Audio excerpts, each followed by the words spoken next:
mi'atu hadis. A yau insha Allahu muna ɗauke da kyawawan hadisai daga cikin littafin mi'atu hadis juz'i na farko. Mu dakace mu kaɗan. Bismillahirrahmanirrahim. Hadisi na ɗaya. Ana Abi Hurairata radiyallahu anhu qala anna Rasulullahi sallallahu alaihi wasallam, an karɓo daga Abu Hurairata, Allah ya ƙara masa yarda, ya ce, Hakika manzon Allah sallallahu alaihi wasallam ya ce, Kalimatani kafifatani alal lisani saqilatani fil mizani. Kalmomi guda biyu masu sauƙi ne a harshe, masu nauyi ne a mizani.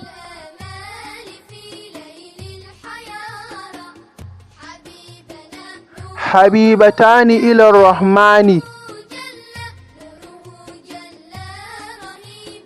Ababen so ne a wajen Ubangiji mai rahama, su ne subhanallahi wa bihamdi subhanallahi al'azim. Muttafaqun alaihi.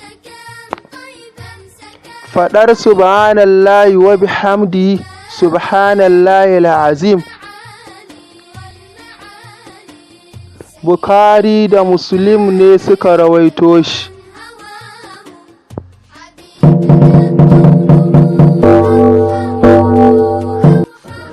Hadisi na biyu.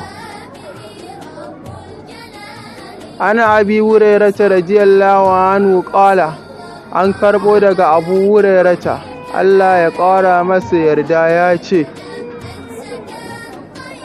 Ja'a rajulun ila Rasulillahi sallallahu alaihi wasallam faqala, ya Rasulillahi, man ahaqqun nasa bi husni sahabati.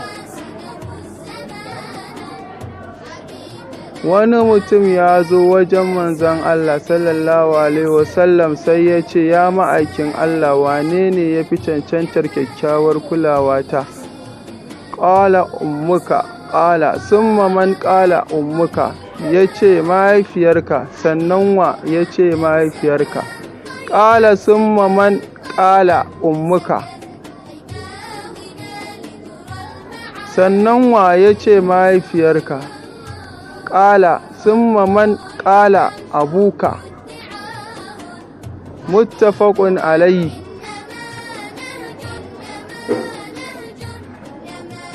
Sannan wa? Ya ce mahaifinka.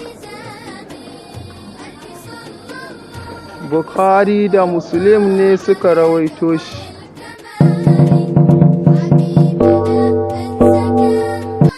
Hadisi na uku.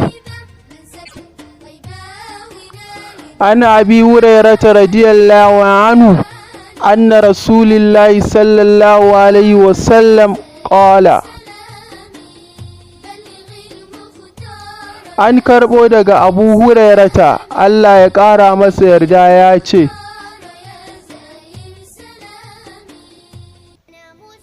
Iyakum wazzanna fa inna zanna akzabal hadis.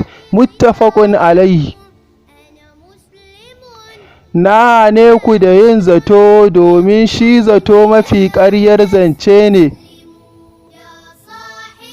Bukhari da Muslim ne suka rawaito shi.